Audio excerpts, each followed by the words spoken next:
Hey, happy Friday to you, and welcome back to the Friday Funnies. Well, I find it hard to believe that Thanksgiving is less than 2 weeks away. I mean, we just got over Halloween, and now it's time for turkeys. And speaking of turkeys, we are now less than a year away from the next presidential election. Now, I don't know who the candidates are going to be, but I can promise you right now that I will mock them equally. I watched the Republican debate this week and viewed 5 people yelling at Donald Trump and Joe Biden and each other. It was oratorical wrestling. I don't know if Trump watched the debate, but I know it was on way past Joe Biden's bedtime. But politics weren't the only weird story in the news this week. There are a few more. Enjoy. I've never been to Thailand, but I like the concept of the Sweet Fishes Cafe. In this restaurant, the diners sit at tables and chairs that are in 4 inches of water. You're sitting ankle deep in water that's filled with a variety of fish swimming around your feet while you're trying to eat.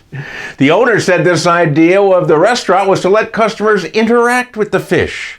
And I must say, WTF. That stands for why the fish? That was the same question asked by an animal rights activist, and unfortunately, the cafe closed after only 4 months.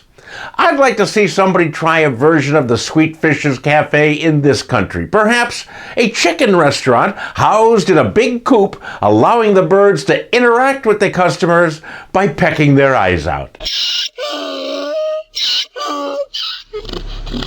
Friday Funnies follower Jim Clemmer alerted us to this week's Dumbass of the Week. In Ontario, Canada, police were called to help a van with a blown tire. Police found the van, which was still moving, despite the fact that the tire was gone, the rim was worn down, and it was running on the nub. Oh, and it was also smoking. When police looked in the car, they saw 4 cases of beer in the front seat, and when questioned about it, the driver hemmed and hawed because transporting beer from Quebec, where it's cheaper, is limited to personal use only. To me, 4 cases seems like personal use. But then the police looked in the back of the van and found 326 more cases. The driver said it was for a wedding. This unnamed driver is now our Dumbass of the Week, not because he smuggled beer, but because he ran the wheel down to the nub. Next time, pal, pack a spare tire and maybe a few less cases of beer.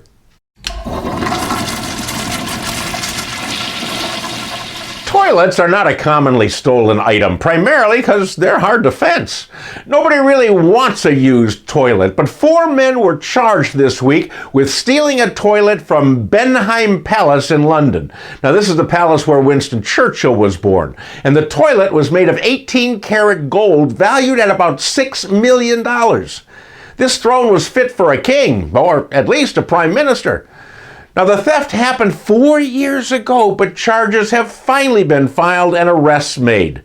Unfortunately, the golden loo has not yet been found and has probably been melted down into a golden bidet. I don't know. The toilet was fully functional, and before the theft, visitors could book a 3-minute appointment to use it. And who wouldn't want to do that? I mean, I'm telling you, pooping in a $6 million toilet has always been on my bucket list. That's it for another week, my friends. Thank you so much for joining me. Please listen to my podcast this week, Another Day Above Ground. It's with famous comedian Tom Dreesen, and it's a great show. Also, pass these along to other people that you think could use a laugh, and I will see you back here next Friday.